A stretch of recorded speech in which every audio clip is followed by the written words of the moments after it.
We are live from Auckland Park in Johannesburg. It's that time of evening when we get ready to engage with you on matters that matter to you, matter to your family, matter to your community. Tonight, justice very much in the spotlight. Why, you ask? Well, it's topical.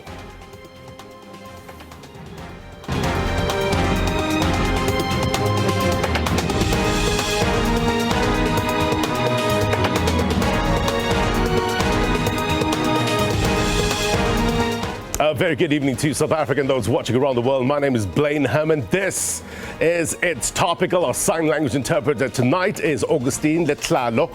Our digital audience with us tonight, as always, great to have their better minds on the program. We're going to get their burning questions and comments for our guests in a short while. And just a reminder, digital audience, if you have any burning questions or comments, please raise your virtual hand and we'll do our very best to get you on air.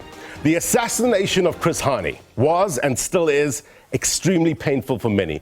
He was and still is loved. 29 years later, Hani's murderer, Janusz Walus, is set to be released on parole. The highest court in the land ordered the Minister of Justice and Correctional Services to place Waluś on parole on such terms and conditions as he may deem appropriate. When? Within 10 calendar days from the date of the order, which was on the 21st of November, Monday, which means the clock is ticking. Why? Chief Justice Raymond Zondo, in delivering the judgment, said, in considering whether or not the applicant should be released on parole, he was mindful of the fact that in assassinating Chris Hani, Waluś sought to derail the attainment of democracy in this country and nearly plunged South Africa into a civil war. However, Zondo also kept in mind that when the fathers and mothers of our constitutional democracy drafted our constitution and included in it the Bill of Rights, they did not draft a Bill of Rights that would confer fundamental rights only on those who fought for democracy and not on those who had supported apartheid or who were opposed to the introduction of democracy in this country. We will explore all these pertinent issues in further detail on tonight's program. We also have a live crossing for you tonight. My colleague Hlela Mqoko is with us, is with the former SABC News video journalist who filmed the crime scene the day that Chris Hani was killed. Dingane Mosaka is one of the first journalists to arrive at the scene. So of course, we're going to get great insight. Hlela and Dingane is standing by. We'll go to them shortly, which leads us to the question of the week. And we're asking, with regard to that Concourt ruling, do you think justice was served? Simple question, as always, complicated answers. Walk with me, what will get you more context. That constitutional court judgment, what sort of implications is it likely to have in South Africa? Some have called the decision to release Janusz Walus callous, insensitive, and regressive. Do you agree?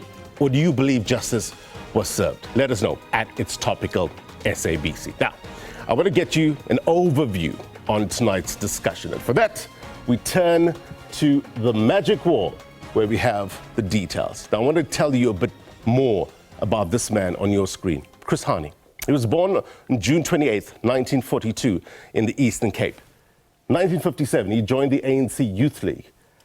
In between 1959 and 1961, he studied at the University of Fort Hare, and in 1962 graduated at Rhodes University. 63, he left the country to undergo military training underground. 67, sent to Rhodesia by the ANC and later moved to Botswana, and in 74 came back to South Africa and was elected to the ANC NEC.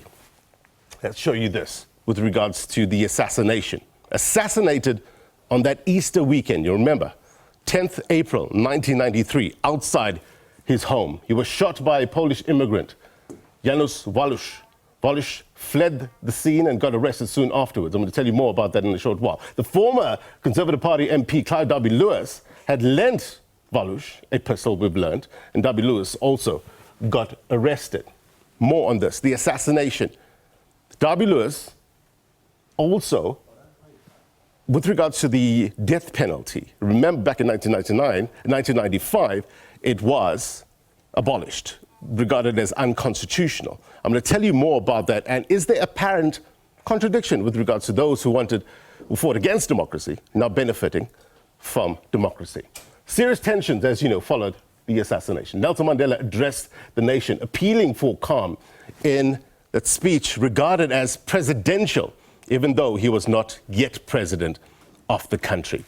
I reread the part where Nelson Mandela wrote about Hani's death in the Long Walk to Freedom, saying that the assassination of Chris was an attempt by white supremacists to arrest the inevitable. How consequential was his murder in attaining majority rule by peaceful means? Very important. Look, South Africans have a right to expect that the rule of law will prevail and that nobody is above the law. But as we've seen recently, being equal before the law is sometimes a tough pill to swallow, especially for the families of the victims, those who are equally enjoying the protection of the rights in the Bill of Rights. We'll tell you more about that in a short while. Who would forget that day, Easter weekend, when the political giant was shot and killed in cold blood? For some, it feels like it was yesterday. This insert reminds us about that fateful day. Take a look.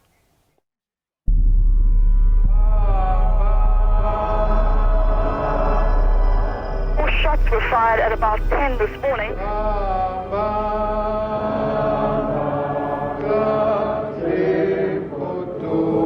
Dawn Park, Easter Saturday, 1993. Chris Hani lies dead in the driveway of his home. The country is plunged into mourning, anger and fear.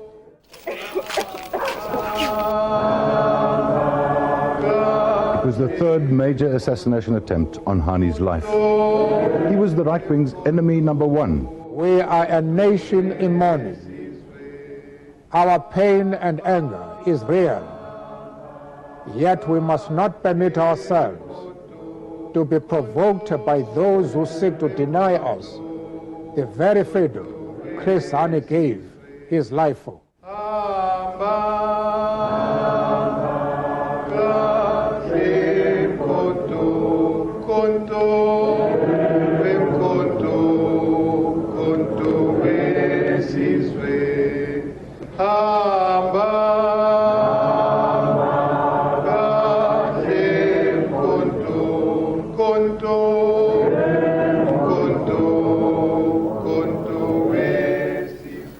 Bothata mobuye ho bala se ngotsweng difahlehong tsa batjha ba bukaneng ka diketekete mona setsheng sena sa bafu. Uhambile akasoza phinda bonakala emehlweni apho.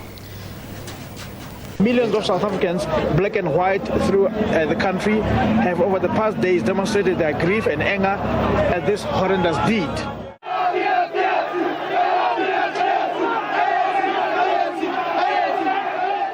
Good evening. Polish immigrant Janusz Walus and CP member Clive Derby-Lewis have been found guilty of murdering SACP chief Chris Hani in April.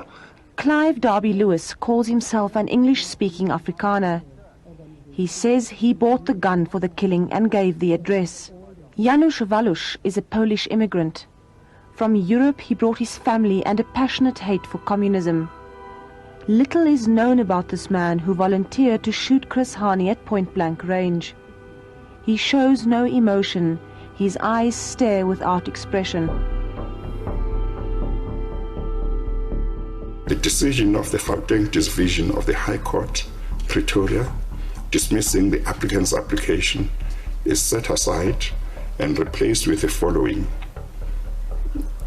A. The decision of the Minister of Justice and Correctional Services made in March 2020 rejecting the applicant's application for parole is reviewed and set aside. B. The Minister of Justice and Correctional Services is ordered to place the applicant on parole on such terms and conditions as he may deem appropriate, and to take all such steps as may need to be taken to ensure that the applicant is released on parole within 10 calendar days from the date of this order. This judgment is diabolical. I've never seen anything like this. But let me tell you, this country is finished. The Constitutional Court is a court of democracy. It's a court of the new dispensation. It cannot be upholding apartheid justice in the new dispensation just to prove its impartiality. Otherwise, then you would have a justice that is disconnected with the masses of the people. And this was what we felt today. We feel attacked by this ruling. We'll have to really look at the judgment so that we understand what the implications are for other parolees as well who may be in a similar situation, lifers in particular. So we are required to really take into this judgment into consideration quite carefully. After his death, he was widely recognized as a soldier who had become a man of peace, a man of reconciliation. One wonders what role Chris Hani would have played, or what position he would have been in now had he lived.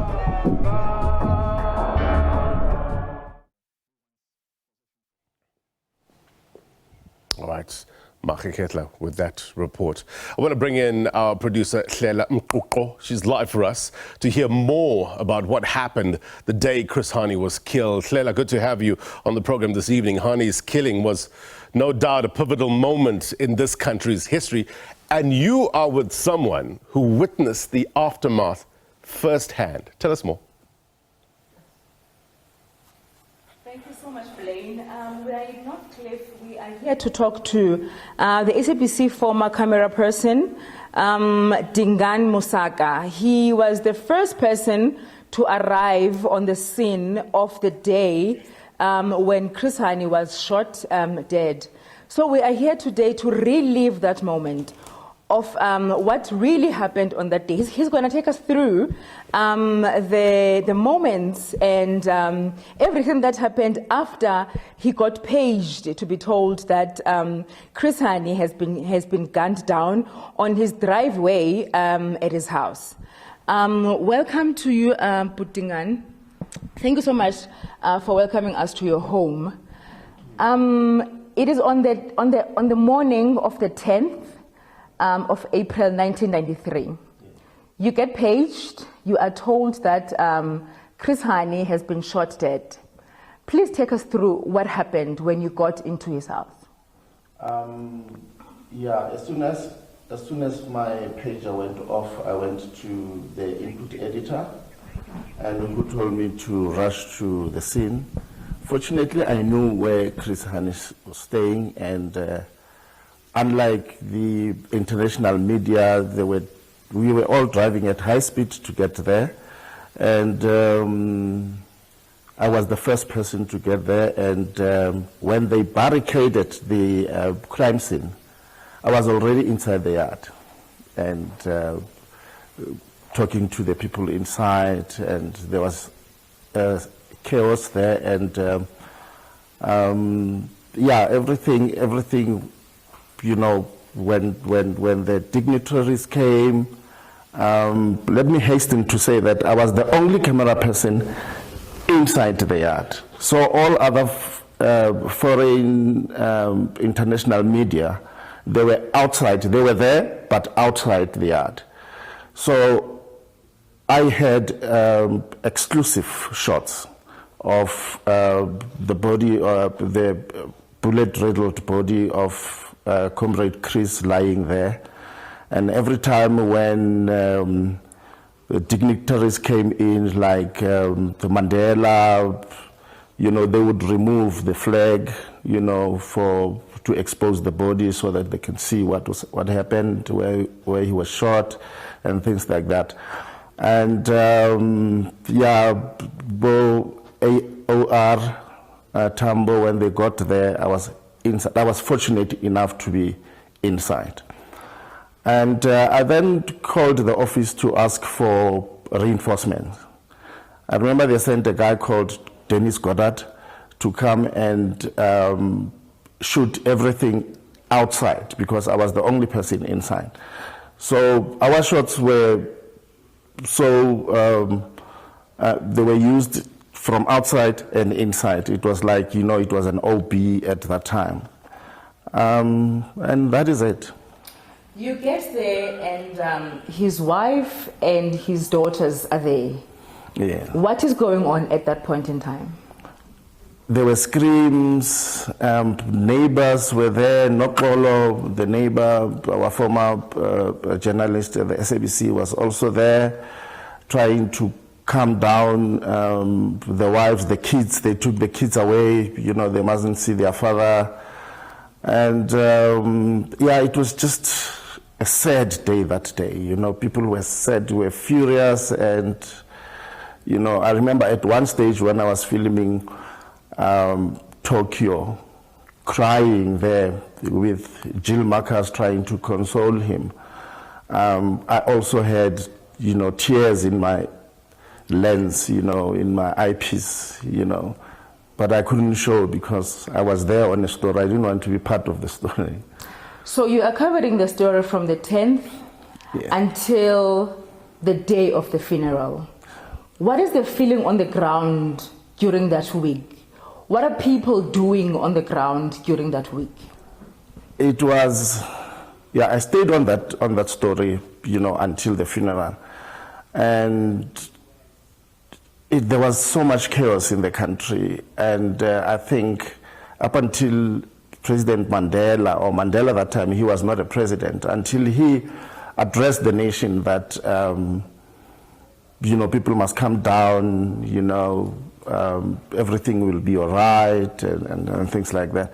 But people on the ground were furious, There was so much animosity, at some point where we were going to shoot, they would ask us where we come from, we were not, some of the places we are not really welcomed, And I had, as a newsman, you have to stay on the story and see it to the end. Would you say that the killing of Chris Hani was some sort of a game changer for the politics in the country? Yes, I definitely feel, after that, I believe the dates, I think President Mandela at that time was not a president. He asked for a date to be set for the elections. And the ANC of Mandela took over, I think, the running of the country, if I may put it that way. He really directed where the country should go. But us at the SABC, we were all over trying to get all angles, of the story.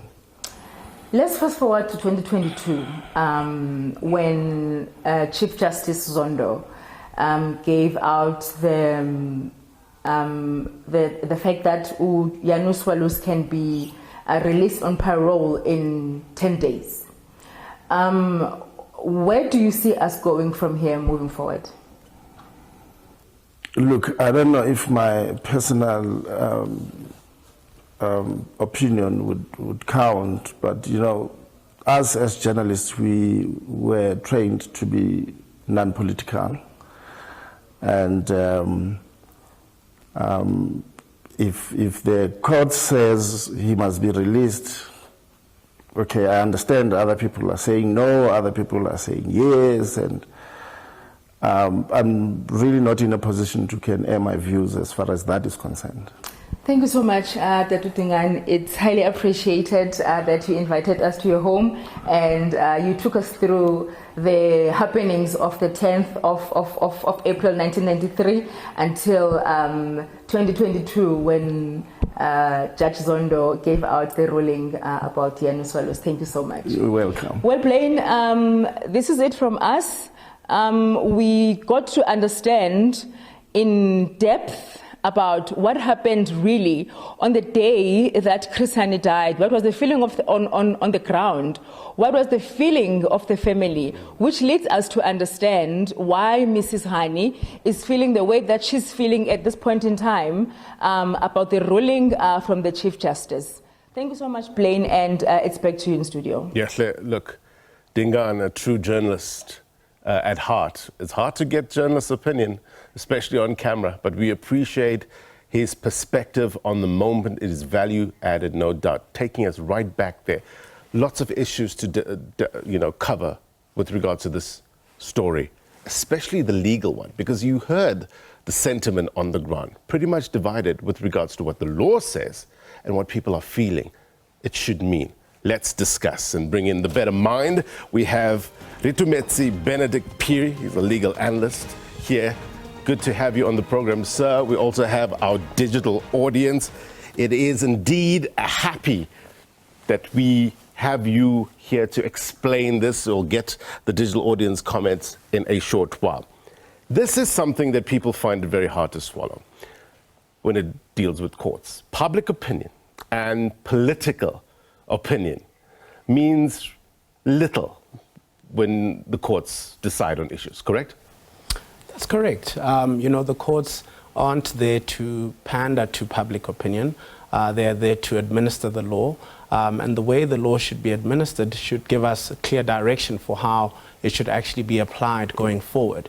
And public opinion sways depending on the mood or what is happening. So the laws are there to actually have staying power and be relevant for a long time. So what the court has done is clarify the type of considerations that the Minister of Justice and Correctional Services can take into account, or rather not take into account, in determining whether parole should be granted for a certain class of prisoners, in this instance, prisoners who are on a life sentence. Right. So what would the minister be sitting with now in terms of those terms and conditions? What will he be looking at? Well, we know that the court has given him 10 days to release Mr. Walus on parole on conditions that he feels are fit. So that will obviously take into account the risk of reoffending and whether there's suitable facilities for him to be accommodated and whether he'll find employment, etc. So he'll craft specific terms for him. Right. But insofar as life sentences are concerned, or prisoners on a life sentence, it's very clear that the court says, well, if a person has served the minimum time for parole, if they have indicated that they are not going to be a risk of reoffending, if they've had a good disciplinary record like Mr. Walus had in this case, and there actually isn't any other reason to keep him on parole, then as a minister, the law says you must actually release that person on parole. What's the chances of him going back to Poland? I think those chances are very slim because parole is also still you're still serving out a sentence. It's just outside of a prison system. And so typically then you'd want to ensure that you can check in on whatever terms and conditions are given on a parolee. And I think if he's not in the country, that would obviously render that ineffective. Yeah. In terms of the next step, if somebody needs to, look, this is the apex court, right?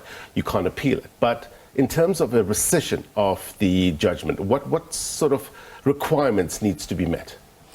So we've seen a few people try to rescind a constitutional court judgment, and I think all instances have not been successful because those judgments are not rescindable in the sense that, the rescission applications we've seen have been backdoor sort of disguised appeals. So in this particular instance, what you would need to show is that the judgment is actually wrong. It's influenced by an error of law, for instance, or there was a material fact that was not known for it to be rescinded. So in this particular instance, I don't think that would be the case, especially given the history of the litigation. The matter went to the High Court, it went to the Supreme Court of Appeal, and then it eventually landed at the Constitutional Court. So I don't think a rescission is a valid option for any of the parties. Right. Let's take it to our digital audience. Kim, to you first. A convicted killer reaping the rewards of democracy, so to speak. How does that sit with you? If you can unmute, Kim. There you go. Let's try that again. All right, it seems that we're battling with Kim a bit. All right, go ahead, Kim. Let's try that again. Sorry about that. Hi, good evening, and thank you to be on a panel with such esteemed people. And I think you've put that perfectly well. We have now a white foreigner who is enjoying the benefits of democracy that he denied to one of the greatest leaders, black leaders, that this country has ever had. And I think that both morally and legally, this is a very devastating decision for South Africa. And actually, people are speaking about a Black Friday last week. I speak about a Black Monday. And I think the condolences of every freedom-loving person in this country should go out to Mama Hani, who has to relive this devastating day. And, you know, we have the question of the rule of law. To me, we like to say it's a black and white issue, but actually it's proved to be, in the history of South Africa, a blood red issue. And we see now a white man who should have actually been given the death sentence, and he was originally given the death sentence, now being freed. And just my last point, because I know we've got such a big panel, is that we speak about a man who killed an individual, but he didn't. What he did was he tried to keep apartheid and white supremacy alive and to shut down forever the dreams of black people for a better South Africa. So what we have done now is we have given freedom to a white supremacist, a right-winger, and who knows what untold damage he will still do in his lifetime. Yeah. Clive Derby Lewis as well as Waluś were originally sentenced to death back in 1995. Death penalty was regarded as unconstitutional. So they lived because of democracy, ironically. Lumanyano, jump in with your comment or question. Thank you for that, and good evening to you and your audience. Well, for me, although I do understand that we need to respect the rule of law and the independence of courts, right? But we also need to remember that this main duty is to serve justice. And the impact of Chris Hani's assassination is huge, right? And that's why this is such an emotional matter for many South Africans. It affects us too, especially in the understanding of the transition from the previous regime to democracy today. Now, we need to remember that these institutions of democracy, like the courts, are meant to serve the people.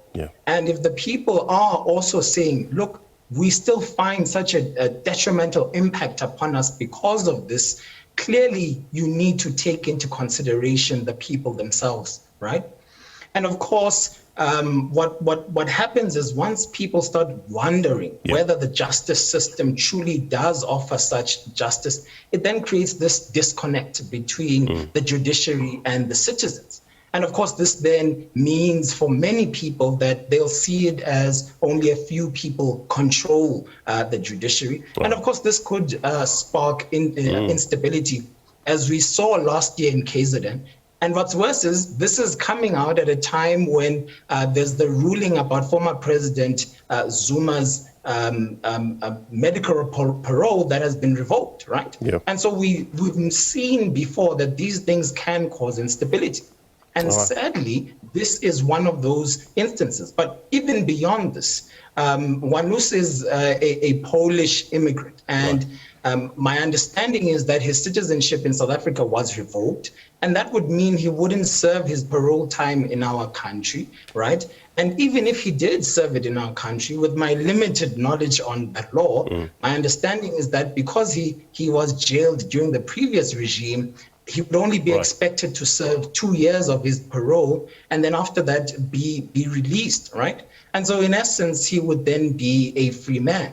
And so my concern is, what image does this show to international criminals who come to our country, conduct crime? This means that, you know, South Africa becomes the safe haven. And so that's my concern on top of the emotional matter. Let's just test that with Mr. Phiri. You reckon that will be likely the case?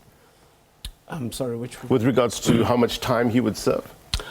Yes, I saw mention of that in the Constitutional Court judgment, that it appears that he would have to serve about 2 years, given the previous regime that he was jailed under. Yeah, so there was a reference to that in the judgment itself. Right. All right, we're going to keep on talking to our digital audience. We've got Joe Mpisi as well as Nelvis Lekema from Azapo. We're going to get to them in a short while. We're asking the viewers in terms of, is justice served with regards to this ruling? There's lots of sentiment that is being put out there and a lot of emotion as well. You heard Chris Hani's widow. Angry as well, hurt by the decision. But when you look at the law, what does it say with regards to how we should process this? It's a difficult one. Can two things be correct at the same time. We're going to explore these issues in a short while. We're going to welcome our SABC2 viewers now. Let's bring in our SABC2 viewers. A very good evening to you once again, and a warm welcome to our SABC2 viewers. It's such a great pleasure having you on board. My name is Blaine Herman. Our sign language interpreter tonight is Augustine Letlalo. It's Topical. It's a program where you have your say on the burning issues of the week, and we have a packed program for you as always. And here's our central voice, our digital audience. We're going to tap into them as well. They are joining us from all corners of the globe. Well, the assassination of Chris Hani was and still is extremely painful for many. He was loved and still is loved. 29 years later, Hani's murderer, Janusz Walus, is set to be released on parole. And the highest court in the land ordered that the Minister of Justice and Correctional Services to be place Walus on parole on such terms and conditions as he may deem appropriate. When? Within 10 calendar days from the date of the order, which was on the 21st of November, Monday, which means the clock is ticking, which leads us to our question of the week. Following the Concourt ruling, do you think justice was served? At its Topical SABC. Let us know. Let's take it to Mr. Joe Mpisi. Let's bring him in the conversation. Mr. Mpisi, with regards to this decision by the Concourt, do you see this as a limitation of democracy? Or, that's what we have to deal with when you are in a democracy, or completely the other way around? It seems that let's go to ZAPU President Elvis. He's with us. So good to have your better mind on the program. Talk to us about when you first heard this decision and how it resonates with you, given the context of the crime at the time. Well, it was anger, extreme anger. We just felt that this was a complete betrayal to Comrade Hani and to the Hani family. And this is because we should understand, I think we must first understand that there is completely nothing wrong with the judiciary.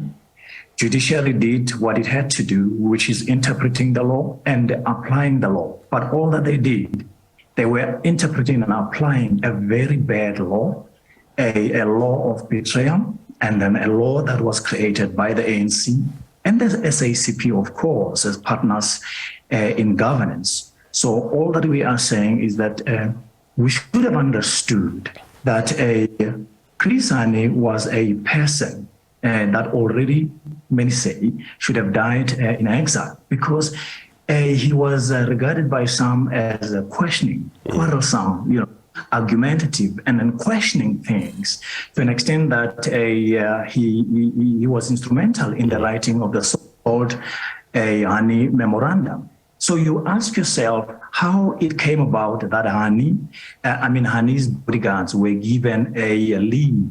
On Holy Man was alone. Who did that when we knew that already there were 2 attempts on his life? Why did that happen? So these are the questions that we are asking. So are something, sir, that compounds the pain and hurt that many are feeling is that some feel that Walus has not told the complete truth. Are you of that view, and how do you console somebody who believes that? Indeed, he has not told the truth, and then he will never tell the truth because he is a beneficiary, of the loopholes in democracy, the loopholes in governance, and also the betrayal by the SACP and the ANC of Hani himself, because the creators of this law, this very, very, very bad parole system, which has failed. In fact, I can tell you that only in 2021 and 2022, re-offenders which were out, on parole, committed 1,346 serious crimes, murder, robbery, and rape. And then with the first quarter of 2022 and 2023, already 555 of those serious crimes have been committed. So all that we are saying as a ZAPU is that the ANC and the SACP must take responsibility as lawmakers, because they are the ones who created law through which Waluś was able to escape, then justice has been betrayed. Justice has been erased, and this is their responsibility. And it's not enough to hear that a President Ramaphosa is shocked. How can he be shocked when he is responsible for this law? How can they be shocked when they betrayed the Hani family in the manner that they have? We're going to talk about the mechanics of the law in a short while. Sazi, Gauta, I see you, Yana as well. We're going to come back to you in a short while. We're going to take a quick break. We're going to talk about justice. Was justice served with regards to that Concourt judgment putting Janusz Walus on parole? More next.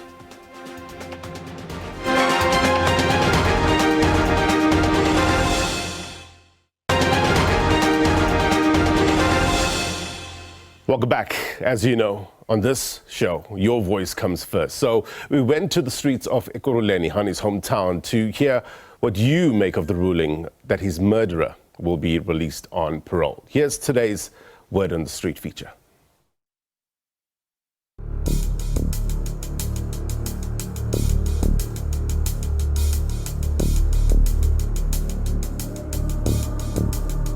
Ngangifeda ukuhlukana naye kule shop le ndala le.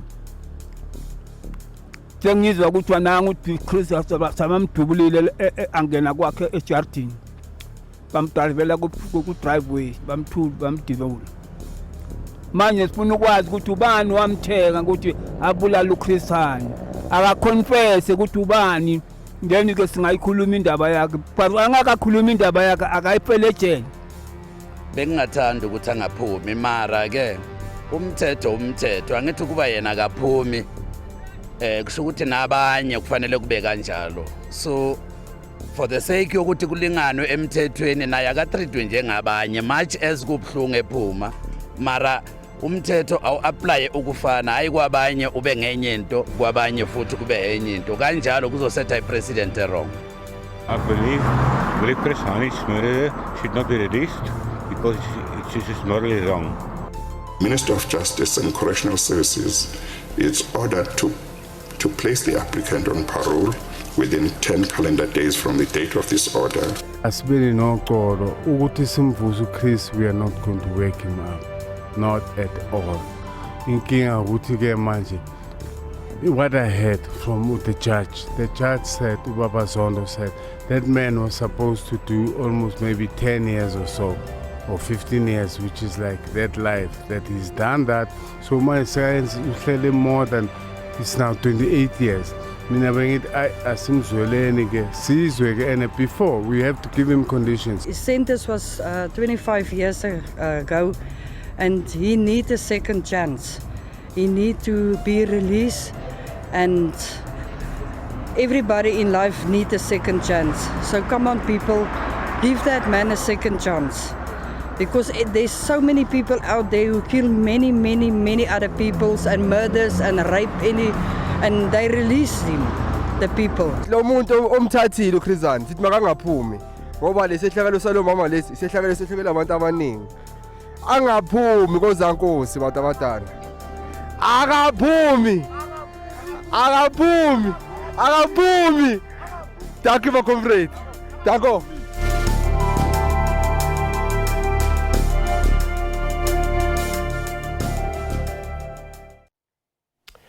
Your voice matters. Appreciate it. Let's take it to other voices that matter as well, our digital audience. Lots of hands up. Let's run through them. Sazi, let's get your comment. Good evening to everyone and good evening to yourself. I had a thorough look at the judgment. This is a striking example of where mercy robs justice. If you look at the tone that was given by when the judgment was delivered, the Constitutional Court focused more on the responses that were given by the ministers from the time the applicant, Walus, made the application. Now, and one of the striking things that was a problem for me was the policy of the department, I think of 2004, which Mr. Walus now benefited from. That says then he became eligible for parole after 13 years and 4 months. Now, this is a serious problem because now with that, you can't then consider the seriousness of the crime that he offended, that he done. And I don't know, how do you compare, how do you treat 13 years against the death penalty that he was given, and then you change it into 13 years and 4 months, and then you say that even he has done everything that was the tone of the judge. He has done everything, he apologized and everything. Now that is the problem. We need to look at the act, and in fact it must be changed, because I think Parliament itself has been overtaken by events, because you can't rely on an apartheid act that deals with parole that the very same modus now is benefiting. It's an interesting point that you raise in terms of, and I'll take it to our legal analyst in a short while. What role does an apology play in terms of the parole process? It holds a lot of weight, seemingly. And also the crime at the time, given the context of what it meant at that moment, is that not taken into consideration as well? We'll bring in our legal analyst in a short while. Nkosentsha Shezisa, to you. Thank you very much. Good evening. Look, I think the judgment itself has figuratively re-assassinated Comrade Chris Hani. And I want to believe, and in fact, I want to agree with the view that the assassination of Chris Hani was not just an attack on an individual, but it was an attack on an idea of black people getting ownership of their land, black people getting a share of the economy of this country. And, this judgment could not have come at a critical moment when our democracy in itself seems to be proven to be nothing but a fallacy, to be nothing but something that is built and made on black pain. We can remember what the so-called justice system did last year, nearly plunging our country into a civil war. More than 400 lives were shattered just because of a decision of a constitutional court. We need to ask ourselves, is this part of what we fought for when we fought the apartheid system? Because we said people shall govern, and meaning that men and women of this country would be able to take decisions on the governance of this country, not individuals who are trained somewhere in Stellenbosch or wherever, where they study law and become judges, and we don't even know who elected them to represent the people. The people must govern, meaning that the majority rule must come into effect in South Africa. This democracy, constitutional democracy, is a joke, it's a fallacy, and in fact, it's an idea that should not have been accepted by revolutionaries. And now the indictment is on the African National Congress coming December conference. This constitutional democracy must be scrapped. We can't take our national democratic revolution and trust it on the judges, because in South Africa we know that the idiom that as sober as a judge does not apply. Sometimes these judges, they get drunkard, and we cannot not have a remedy after the judges, because they are not gods. They are definitely not gods. Let the people govern. All right, let's take it to Yana. Do you think this constitution is a fallacy? Yana first, then Gauta, Momo, in that order. Yana, if you can unmute. Hi. Sorry, I'm unmuted. I think just to refer back to your original question, if whether or not we have seen justice really prevail in this case. And I think it's very important to firstly draw our attention to the fact that I feel like the conversation has very much been centered around Janusz Walus and what he's done, and there's not being done enough to speak about what Chris Hani has contributed towards our country. And I think in this narrative, it's often lost what we truly lost in losing this icon, which is very important. And we also need to readjust our focus towards what he stood for. And that is, at the end of the day, our constitutional democracy and what we are working so hard towards building. That does not mean by any means that it is foolproof. It doesn't mean that we should stop having these difficult conversations about what truly reflects the will of our people. But ultimately, I do think we need to recenter and really keep in mind what the idea was that our founding fathers had when they created this constitution. All right, thank you very much indeed. Gauta, I'll come back to you in a short while. I just want to get Joe Mpisi. He's back with us. Sorry, we lost you a little earlier on. ANC subcommittee chair in Gauteng. With regards to this Constitutional Court judgment, heated, controversial, emotive as well. What do you think are the implications of such a judgment? Oh, that line with Joe Mpisi is terrible. Let's take it to Gauta. Let's try Gauta. Hi. Thank you so much for having me this evening, and good evening to all your viewers. The assassination of Comrade Chris Hani was a devastating moment in our history for liberation, and so is the murder of many other comrades, including the late Steve Biko. But I feel that the assassination of Hani is being elevated above the assassination of other comrades who perished in the cause for our liberation. But I'm not there. We will talk about that the other day. Yeah. What has happened is that Janusz Walus was an instrument that was used to execute the last part of the plot to assassinate the dream for freedom. And why am I saying this? There are questions that we must ask.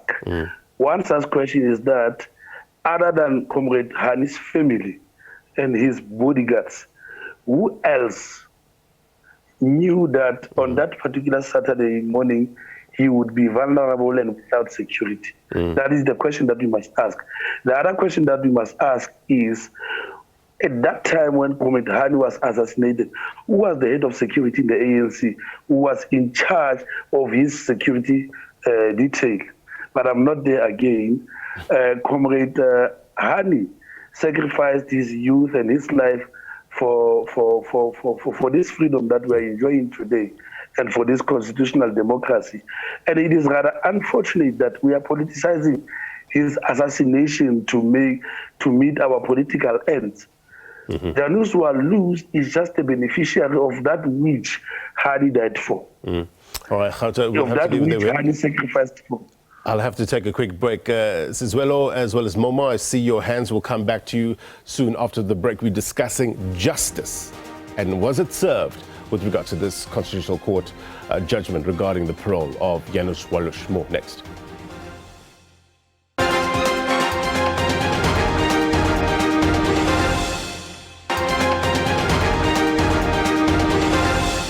All right, welcome back. We're talking about the Concourt judgment. Take it forward. What does this mean? Implications regarding the parole of Janusz Walus. We've got Reitumetse Bennedict Phiri, a legal analyst here in studio. We've also got our digital audience. I'm going to take my legal analyst in a short while, but let's get the voice of our digital audience. Momo, you first up. Greeting, everybody.